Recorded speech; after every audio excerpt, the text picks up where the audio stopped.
gearhead, tire tread, white line straight ahead, muscle car kind of guy. With a pimped out, dressed up, tricked out, pumped up, in your face kind of ride. So you wanna ride shotgun, pretty lady, buckle up, let's burn some gasoline. Someone's the back turns green. Find the power sets you free. Freedom feeds the hunger, and I'm hungry for speed. Live life, light out, red light, pedal down, pushing it to the end. It's all RPM. Yes, ladies and gentlemen, she is wearing a tutu skirt over top of her leathers. Again, that's her trademark, wearing the multicolored tutu. Got it all overhauled, armor wall to the wall, dripping with pride and chrome. 6-speed slapstick, Cobra Siege, 20-inch badass to the bone. V8 size brick burning down the interstate, leaving in a cloud of smoke. Everywhere we go, life's about the power sets you free.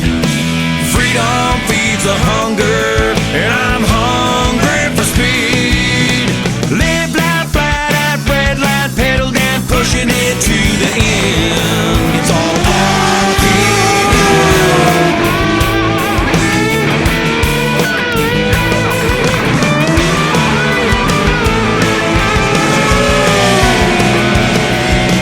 Life's about the power sets you free. Freedom feeds the hunger, and I'm hungry for speed. Life's about the power, and power sets you free. Good afternoon. We are with Kyle Schultz. Kyle, where did you come from? I'm from Richmond, Wisconsin, United States. How long did it take you to get here? We flew into Detroit and drove in. It was probably right around 5 years. What did you think of the track itself? Decent, not great? Track was smooth. It wasn't too bad. It was actually a nice track. Nice. I like the facility. It's pretty cool. I've never been here and everything first time. Great. But yeah, if we get this, we'll just make a couple suspension changes and we should be good to go. What kind of boost number are we running? You know Boost number with this asphalt, because of the track, you know, since we spun that round, you're kind of going to leave the same tune-up, I think, in it, but I want to say maybe between 35 and 40, somewhere in there. We don't really... Hi, Dennis. How you doing? Good. Great. The first question I'd like to ask you is, how long have you been involved in asphalt racing? I started asphalt in 1998, so it's been... quite a while. Yeah, quite a while. Excellent. Do the math on that. Great. Yes, we'd have to.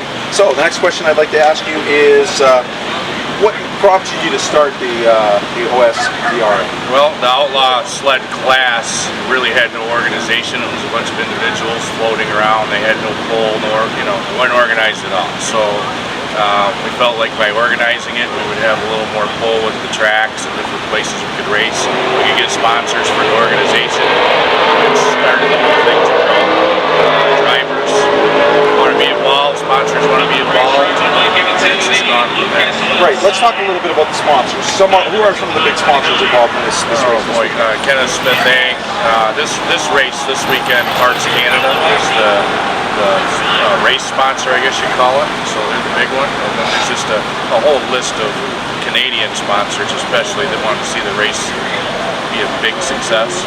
So, you know, Hurricane Performance is one of the bigger ones, and it's too many to list without my notes. But fabulous. Well, we're going to put some of those on our video. So let's talk a little bit of prize money. Okay. Yeah, I believe now we've got $2,500 for first place. And that's going to be U.S. dollars, by the way. Yeah, it's all U.S. Seems to me, again, I don't have my notes, maybe $1,500 for second. Pays all the way back to sixth. Right. And then there's a host of special prizes from Parts Canada as far as product.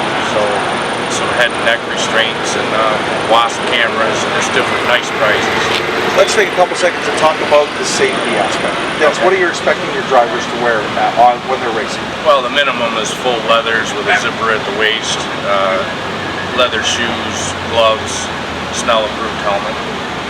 beyond that, you know, head and neck restraint, something new that's kind of coming along that may help in an accident. All right, we're going to introduce Jeff Carriage, the driver for Dennis's sled. Come on in, Jeff.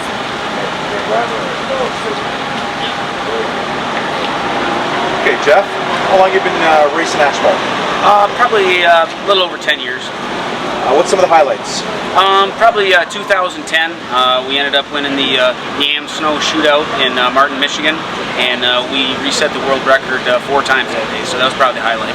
Fabulous. So when did you start? When did you two hook up? When did you get connected and start this whole relationship?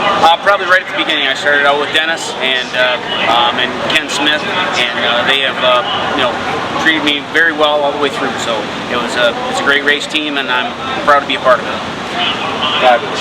Okay, so next question I got for you is, what is it like to drive an asphalt outlaw sled? Well, it's very unique. It's a lot different than a grass or an ice sled. In the grass and ice, when the sled spins, it goes straight, and the asphalt, when the sled spins, it goes to the wall, or it goes sideways and out of control.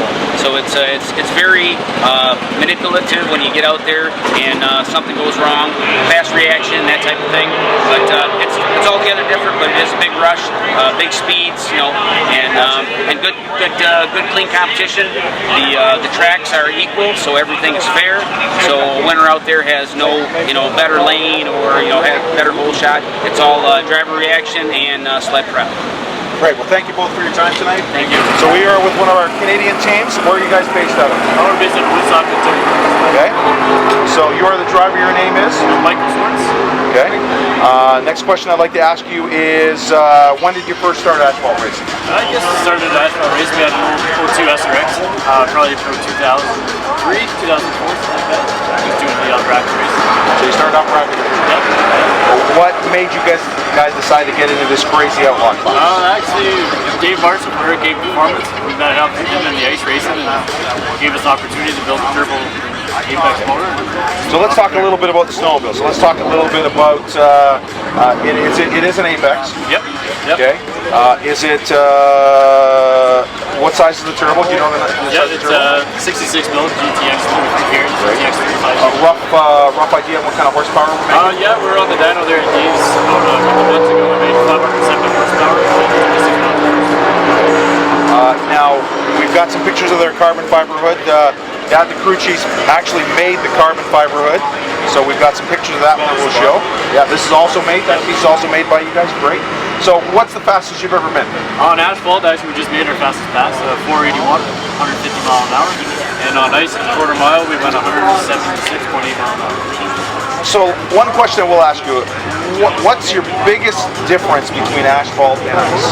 I'd say the atmosphere is obviously different, just different challenges, trying to get down the track.